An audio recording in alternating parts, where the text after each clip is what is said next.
چرا آسانسورها آینه دارن؟ برای کاهش اضطراب و حس انتظار. چرا بعد از بارون بوی خاصی میاد؟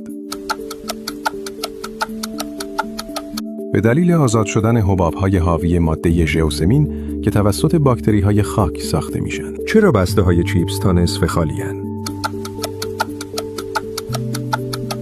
به دلیل پر شدن نصفه بسته از گاز نیتروژن برای تازه موندن و نشکستن چیپس. چرا نمک باعث ماندگاری غذا میشه؟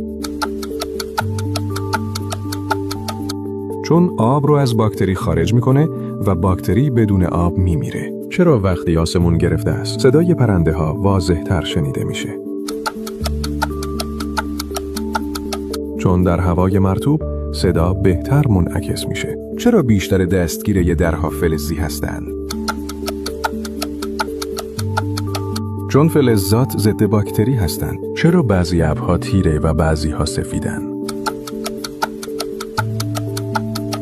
چون هر چقدر ابر ضخیم‌تر باشه، نور کمتری از خودش عبور میده و تیره دیده میشه.